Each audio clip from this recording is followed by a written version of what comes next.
ইস্টবেঙ্গলের Argentine defender Kevin সিবিলের ভবিষ্যৎ নিয়ে সমর্থকদের মধ্যে জল্পনা ক্রমশ বাড়ছে। গত কয়েকদিনে তার চুক্তি নবায়ন নিয়ে একাধিক ইতিবাচক খবর সামনে এলেও সাম্প্রতিক আপডেট সেই জল্পনায় নতুন মোড় এনে দিয়েছে। সাম্প্রতিক সূত্রের দাবি অনুযায়ী কেভিন সিবিলের চুক্তি নবায়ন ইতিমধ্যেই সম্পন্ন হয়েছে, এমন খবর সঠিক নয়। এখনও পর্যন্ত কোনো নতুন চুক্তিতে স্বাক্ষর হয়নি বলে জানা গিয়েছে। পাশাপাশি ইস্টবেঙ্গলের বর্তমান অগ্রাধিকার নতুন হেড কোচ নিয়োগ করা। সেই প্রক্রিয়া সম্পূর্ণ হওয়ার পরই খেলোয়াড়দের চুক্তি নবায়ন এবং স্কোয়াড পরিকল্পনা নিয়ে চূড়ান্ত সিদ্ধান্ত নেওয়া হতে পারে। তবে এর অর্থ এই নয় যে কেভিন সিবিলে ক্লাব ছাড়ছেন। বরং বিভিন্ন সূত্রে ইঙ্গিত মিলেছে যে লালহলুদ শিবির তাকে দলে রাখার ব্যাপারে আগ্রহী। কিন্তু আলোচনা চললেও এখনও কোনো আনুষ্ঠানিক চুক্তি সম্পন্ন হয়নি।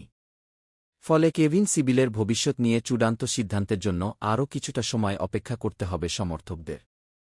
এখন নজর থাকবে ইস্টবেঙ্গলের নতুন কোচ নিয়োগ এবং তার পরবর্তী দল গঠনের পরিকল্পনার দিকে।